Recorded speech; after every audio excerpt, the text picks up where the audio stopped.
Hi, my name is Angela Kegley, and this is my lesson plan for differentiated instruction. The materials I would use would be I would print and cut out several different groups of objects. So, example, 10 apples, 12 boat images, 10 cat images, 5 house images, etc., etc. Another material that will help my students with this activity would be the number line that they have at the top of their desk. That will help them if they happen to get stuck. I can walk around and just be like, hey, maybe use your number line. See, 1, 2, 3, you have 3 cats. And then a timer would be used for this to let me know when to switch between the groups. So to start my lesson, I have a slideshow made that I would show to my class, and we would go over counting and like the previous knowledge that we had already learned about counting, and show them start off with some smaller numbers, 5, 4, 1, and then work our way up to some bigger numbers, 15, 16, just a little review on what we have already learned, and then discuss what we will be doing in this activity. So I'll go ahead and show you the slideshow that I will be doing for my class. All right, this is the presentation that I would show to my class. I just made a brief part of it, but I would start out by just going over what we learned, talking about it for a minute, and then I would start showing a few images, and I would ask my class to go ahead and count with me. So I would ask them, how many apples do we have here? And I'd see what kind of response I got back, and then I would go ahead and count with them. I'd go 1, 2, 3, 4, 5. 5 apples. And I would just do the same thing with the balloons, the fish, and then I would work my way up to bigger numbers, and we would count together as a class all the stars that we have, and so on and so forth. And then I would go ahead and explain to them what the instructions for the class were for this activity.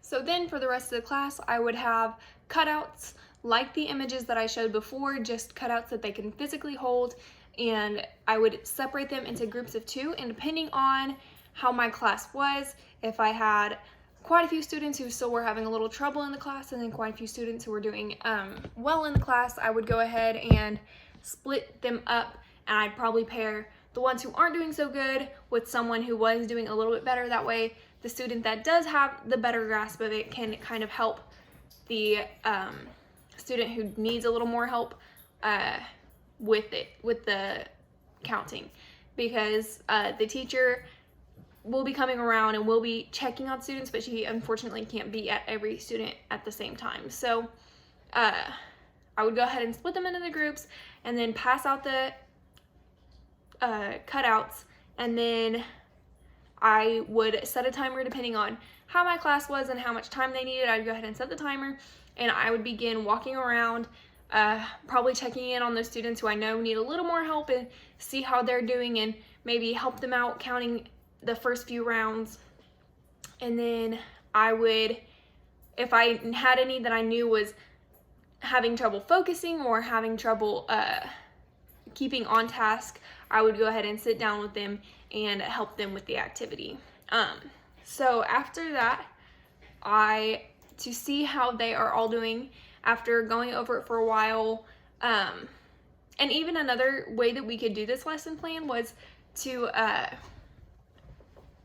split or put the objects all around the room, like hanging up around the room, and I would give I would make it to like a group of 4, group of 5, and give each group a certain object, and then see how many objects of that kind they can find around the classroom. So I put up 10 apples around the classroom and tell them, hey, let's go around the classroom and see how many we can find. And I may even put the numbers on the apples. That way they know how many to look for. So that is a good way to do it. Also, if we have a student who maybe does have a little more trouble just sitting in their seat and focusing on the assignments. So after we finish the assignment, I would go ahead and direct the children back to their seats, or direct them to put all their materials away. And I would pull up my slideshow once again, and I'd have a new set of them with different objects and like a different amount of each object, and we would go over it, and hopefully I would see a better response from the students. I would see them getting it a little bit better and understanding the material a little bit better, and they will be able to answer and count along with me a lot more efficiently than they were before. The product of this is I should be able to see that the students have learned how to count better and that they can count more efficiently and but they can count higher than what they were before. So if one student was having trouble getting past 5 or 6 apples, then hopefully after this activity they can now get to 10, 15, 20 apples. That would be the product of this lesson plan.